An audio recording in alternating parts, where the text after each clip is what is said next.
अच्छा, एसएचएम का सिस्टम जो अभी तक अपन डिस्कस कर रहे थे उसका क्या कॉम्पोजिशन था? तो उसमें एक स्प्रिंग थी जिसके साथ में मास अटैच था। स्प्रिंग का फोर्स कांस्टेंट के था और हमने क्या देखा कि यदि इस मास को हम थोड़ा डिस्प्लेस कर देते हैं, यहाँ से यहाँ हमने डिस्प्लेस कर दिया इस मास को और उसके बाद में हमने छोड़ दिया इसको, मास का डिस्प्लेसमेंट जो है वो यदि डेल्टा एक्स है तो इस पे एक रेस्टोरिंग फोर्स लगता है मास पे, रेस्टोरिंग फोर्स लगता है मास पे और उसके बाद में मास जो है वो एसएचएम करता है। ये तो अपन देख चुके हैं। अच्छा, अपन ने ये भी देखा कि एसएचएम की डिफाइनिंग कैरेक्टरिस्टिक है ना, जो सबसे इंपॉर्टेंट क्राइटेरिया कि वो एसएचएम करेगा कि नहीं करेगा कोई भी सिस्टम, वो क्या थी कि जो रेस्टोरिंग फोर्स लगे किसी भी मास पे जिसको अपन डिस्प्लेस किया है वो डिस्प्लेसमेंट के प्रोपोर्शनल होना चाहिए। ये डिफाइनिंग कैरेक्टरिस्टिक है, ये एसएचएम की सबसे इंपॉर्टेंट डिफाइनिंग कैरेक्टरिस्टिक है। ठीक है, और फिर हमने देखा कि ये जो प्रोपोर्शनैलिटी कांस्टेंट जो है, एफ आर ई एस नहीं लिख रहा हूं मैं अब, प्रोपोर्शनैलिटी कांस्टेंट जो है वो एसएचएम का फोर्स कांस्टेंट होता है। इसको अपन ने क्या बोला था, के का फोर्स कांस्टेंट। ठीक है, तो यहाँ पे मैं डेल्टा एक्स नहीं लिख रहा हूँ एक्स के आगे, है ना, अंडरस्टूड है कि ये एक्स जो हम डिस्प्लेसमेंट को डिनोट कर रहे हैं। ठीक है, अच्छा, इसके बाद में फिर हमने क्या देखा कि बॉडी पे फोर्स लग रहा है तो ऑब्वियसली बॉडी एक्सेलरेट करेगी, तो फोर्स जो है मास एक्सेलरेशन, मास इनटू एक्सेलरेशन के बराबर। और फिर उसके बाद में हमारे पास में क्या इक्वेशन आई, M D two X by D T square, acceleration की जगह पे माइनस के एक्स। ठीक है, और फिर इसको हमने सॉल्व किया तो हमारे पास में टाइम पीरियड का रिलेशन आया, और टाइम पीरियड का क्या रिलेशन आया, 2 pi under root M by K. ठीक है, इतना तक तो अपन डिस्कस कर चुके हैं। तो एसएचएम को लेकर के जो क्वेश्चंस बनते हैं उसमें एक मतलब इंपॉर्टेंट कैटेगरी उन क्वेश्चंस की होती है जहां पे कोई सिस्टम अपने को दिया हुआ होगा और उसमें यदि किसी बॉडी को, किसी मास को यदि डिस्प्लेस करके या तो ये पूछेंगे कि भाई ये बॉडी एसएचएम करेगी कि नहीं करेगी, ये पता करें, और यदि एसएचएम करेगी तो उस एसएचएम का टाइम पीरियड क्या होगा। ठीक है, इस तरह के क्वेश्चन बनते हैं। तो यदि बॉडी एसएचएम करेगी, हम यदि फोर्स कांस्टेंट पता कर लें उस एसएचएम का तो हमारे पास में टाइम पीरियड आ जाएगा, है ना। टाइम पीरियड पूछेंगे या फिर एंगुलर फ्रीक्वेंसी पूछेंगे, और एंगुलर फ्रीक्वेंसी का क्या रिलेशन आया था अपने पास में, omega is equal to under root K by M. ठीक, तो यदि अपने पास में एसएचएम का जो फोर्स कांस्टेंट है वो मालूम चल जाए तो हम पता कर सकते हैं, है ना, वो टाइम पीरियड क्या होगा, एंगुलर फ्रीक्वेंसी क्या होगी।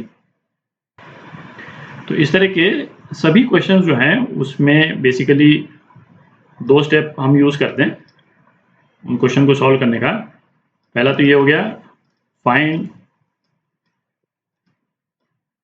Restoring force. ठीक है, उसमें दिया हुआ होगा कोई भी बॉडी डिस्प्लेस की है तो रेस्टोरिंग फोर्स हमको पता करना है। तो हमारे पास में कुछ इस टाइप का एक्सप्रेशन आएगा, भाई रेस्टोरिंग फोर्स, अभी मैं मैग्नीट्यूड की बात कर रहा हूँ इसीलिए माइनस नहीं यूज करेंगे अपन। रेस्टोरिंग फोर्स जो है वो आएगा कोई एक पर्टिकुलर टर्म और उसके बाद में डिस्प्लेसमेंट के साथ में कोई रिलेशन होगा। तो यदि तो रेस्टोरिंग फोर्स जो है वो डिस्प्लेसमेंट के डायरेक्टली प्रोपोर्शनल है, मतलब ये एक्स का पावर यहाँ पे 1 है, ठीक है, तब तो बॉडी एसएचएम करेगी।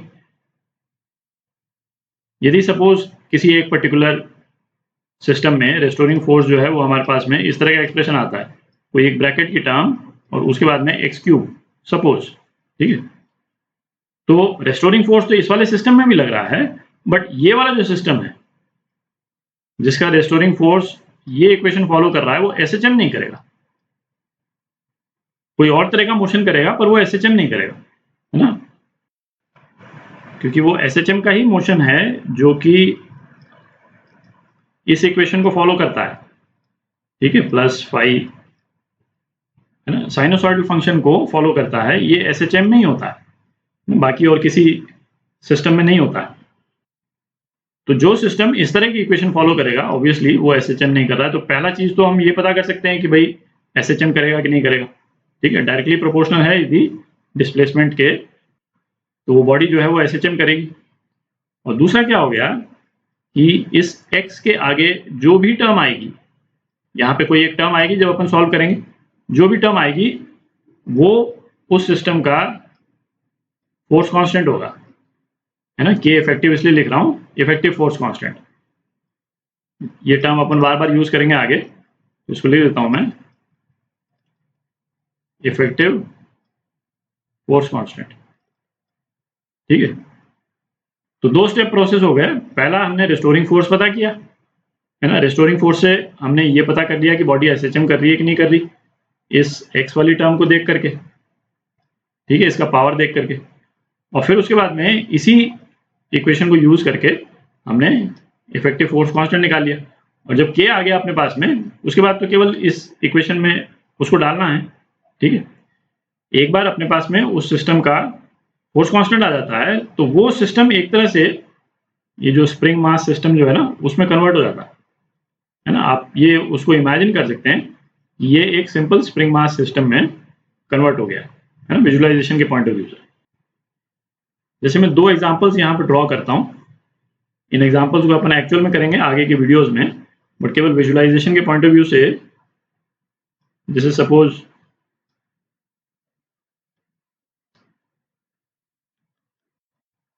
एक की जगह पे दो स्प्रिंग है, ठीक है। ये दो स्प्रिंग हो गई और ये एक मास के साथ में इनको हमने जोड़ा हुआ है। इनका फोर्स कांस्टेंट जो है वो पहली स्प्रिंग का K1 है और दूसरी स्प्रिंग का K2 है, ठीक है। तो इस वाले मास को यदि हम थोड़ा सा डिस्प्लेस करते हैं तो ये सिस्टम जो है एसएचएम करेगा, ठीक है। जैसे इस तरह के क्वेश्चन में हम क्या करेंगे, सबसे पहले ये पता करेंगे कि रेस्टोरिंग फोर्स क्या लग रहा है। आगे की वीडियो में करेंगे इस वाले एग्जांपल को, रेस्टोरिंग फोर्स क्या लग रहा है। और रेस्टोरिंग फोर्स के एक्सप्रेशन में ये जो रेड वाले ब्रैकेट में जो भी टर्म आएगी वो इस सिस्टम का इफेक्टिव फोर्स कांस्टेंट हो जाएगा, ठीक है। और जैसे ही हमने इफेक्टिव फोर्स कांस्टेंट पता कर लिया तो ये सिस्टम बेसिकली इस सिस्टम में कन्वर्ट हो गया। क्या सिस्टम कि सिंगल स्प्रिंग और सेम मास, ये मास m है, मास तो सेम ही रहेगा, है ना। और इस स्प्रिंग का जो इफेक्टिव फोर्स कांस्टेंट के इफेक्टिव, जो ये रेड वाले रेक्टेंगल के अंदर जो भी टर्म आई थी वो ये के इफेक्टिव हो जाएगी, ठीक है। जैसे एक और एग्जांपल जस्ट आपके विजुअलाइजेशन के लिए, सपोज किसी बीकर में पानी है ना। इस वाले एग्जांपल को भी करेंगे अपन आगे। इस बीकर में पानी है और उसमें एक मास जो है फ्लोट कर रहा है, इक्विलिब्रियम में है शुरू में, और उसके बाद में सपोज इस मास को हम ऊपर से थोड़ा सा प्रेस कर देते हैं और मास जो है वो थोड़ा नीचे चला जाता है, अंदर चला जाता है पानी के, तो ऑब्वियसली बॉइंट फोर्स लगेगा, रिस्टोरिंग फोर्स ऊपर की तरफ इसको पुश करेगा, ठीक है। तो अब यदि ये पूछता है कि इसमें इसका टाइम पीरियड पता करें और ये पता करें कि एसएचएम करेगा या कोई और मोशन करेगा, तो सबसे पहला काम हमको क्या करना है, रिस्टोरिंग फोर्स पता करना। रिस्टोरिंग फोर्स पता करेंगे, उसके बाद में इफेक्टिव जो फोर्स कांस्टेंट है इस सिस्टम का वो पता करेंगे और उसके बाद में टाइम पीरियड निकालेंगे, ठीक है। अब कुछ केसेस करते हैं। तो ये जैसे पहला केस देखते हैं। तो इस वाले केस में स्प्रिंग का जो ओरिएंटेशन है वो अपन ने चेंज कर दिया, इस तरह से सीलिंग के साथ में स्प्रिंग को अटैच करके और उसके साथ में एक मास को अटैच कर दिया, मास m, और स्प्रिंग का फोर्स कांस्टेंट जो है वो k है, ठीक है। मास को जब हम छोड़ देंगे तो ऑब्वियसली स्प्रिंग जो है वो कुछ स्ट्रेच होगी, तो जो इक्विलिब्रियम पोजीशन है वो अनस्ट्रेच्ड पोर्शन नहीं रहेगा। इक्विलिब्रियम पोजीशन में भी स्प्रिंग जो है वो थोड़ी सी स्ट्रेच्ड फॉर्म में रहेगी, ठीक है। तो स्प्रिंग सपोज इतनी स्ट्रेच कर गई, इसको अपन डी बोल देते हैं, ठीक है। तो इक्विलिब्रियम में इस बॉडी पे जो फोर्सेस लग रहे हैं वो कौन कौन से फोर्स लग रहे हैं, एक तो ऊपर की तरफ फोर्स लग रहा है के डी के बराबर, है ना, और नीचे फोर्स लग रहा है बॉडी का वेट, ठीक है। तो के डी जो है वो mg के बराबर होगा, ये है एट इक्विलिब्रियम, ठीक है। अच्छा, अब हम इस बॉडी को इक्विलिब्रियम से थोड़ा सा डिस्प्लेस कर लेते हैं। ठीक है, इस बॉडी को थोड़ा सा और नीचे की तरफ पुल कर लेते हैं। ये mg लिखा हुआ है, इसको मैं हटा देता हूँ। तो इस बॉडी को हमने इक्विलिब्रियम पोजीशन से डिस्प्लेस कर दिया और बॉडी की नई लोकेशन जो है वो ये हो गई। तो इक्विलिब्रियम पोजीशन से बॉडी जो है वो कितनी डिस्प्लेस हो गई, सपोज x डिस्प्लेस हो गई। ठीक है, तो इस बॉडी पे अभी भी नीचे की तरफ जो फोर्स लग रहा है वो तो mg है, और ऊपर की तरफ क्या फोर्स लग रहा है, ऊपर की तरफ जो फोर्स लग रहा है वो k, और स्प्रिंग की टोटल स्ट्रेचिंग कितनी हो गई, d प्लस एक्स है ना, ये स्ट्रेचिंग हो गई स्प्रिंग की। तो ऊपर के डायरेक्शन में जो नेट फोर्स है वही रेस्टोरिंग फोर्स होगा। तो F रेस्टोरिंग मतलब जो F नेट जो है वो क्या हो जाएगा, k d plus x minus mg। अभी चूंकि डायग्राम में फोर्स का जो डायरेक्शन है वो अपन ने शो किया हुआ ही है, इसलिए यहाँ पे अपन मैग्नीट्यूड की बात कर रहे हैं। ठीक है, तो रेस्टोरिंग फोर्स क्या हो जाएगा, अच्छा kd जो है वो तो mg से कैंसिल आउट हो जाएगा, ये कैंसिल आउट हो गया mg के साथ में, क्या बच गया अपने पास में, kx है ना, मैग्नीट्यूड है, ऑब्वियसली यहाँ पे माइनस लगेगा। अच्छा, तो यहाँ पे एक चीज देखें कि रेस्टोरिंग फोर्स जो है वो ये नहीं लग रहा है। ठीक है, स्प्रिंग तो खींच रही है इस वाले फोर्स से, पर चूंकि एक mg फोर्स जो है वो दूसरी तरफ में काउंटर बैलेंस भी कर रहा है, तो रेस्टोरिंग फोर्स जो है वो केवल kx ही लग रहा है। ठीक है, और x जो है वो डिस्प्लेसमेंट फ्रॉम इक्विलिब्रियम है। जो अनस्ट्रेच्ड लेंथ जो थी स्प्रिंग की, वहां से डिस्प्लेसमेंट नहीं है, ये डिस्प्लेसमेंट फ्रॉम इक्विलिब्रियम है। ठीक है, पर फोर्स कांस्टेंट जो है हमारा सेम ही आया। तो टाइम पीरियड यदि निकालना है इस सिस्टम का, इस सिस्टम के ऑसिलेशन का, तो क्या आएगा, 2 pi under root m by, चलिए मैं स्पेसिफिकली इसको ले लेता हूँ k इफेक्टिव, क्योंकि ये बार बार आएगा, और इस केस में k इफेक्टिव हमारा k के बराबर ही आया है, तो 2 pi under root m by k। ठीक है, एक और केस देखते हैं, ये दूसरा केस देखते हैं। तो इसमें जो मास को स्प्रिंग के साथ में अटैच किया है, एक पुली के थ्रू अटैच किया है। ठीक है, ये पुली जो है वो फ्रिक्शनलेस मासलेस पुली है। ठीक है, अच्छा इस वाले केस में और इसके जस्ट पहले जो अभी अपन ने केस किया उसमें कोई डिफरेंस नहीं है। ठीक है, आप देखें इक्विलिब्रियम में सेम पोजीशन होगी, इक्विलिब्रियम में ये स्प्रिंग जो है वो थोड़ी सी स्ट्रेच्ड होगी। ठीक है, मास का एक नेट डिस्प्लेसमेंट हो जाएगा, ये इक्विलिब्रियम पोजीशन में मास का डिस्प्लेसमेंट सपोज d हो गया। ठीक है, स्प्रिंग का स्प्रिंग कांस्टेंट k है और इसका मास m ले लेते हैं। ठीक, तो जैसा पिछले वाले केस में अपन देखा था, तो इक्विलिब्रियम में फोर्सेस का क्या इक्वेशन रहेगी, kd जो है वो mg के बराबर होगा। ठीक है, इस मास पे नीचे की तरफ mg फोर्स एक्ट कर रहा है और ऊपर की तरफ kd फोर्स एक्ट कर रहा है। ठीक है, अच्छा अब हमने इक्विलिब्रियम पोजीशन से इस मास को डिस्प्लेस किया, तो एक एडिशनल डिस्प्लेसमेंट हमने दे दिया इसको।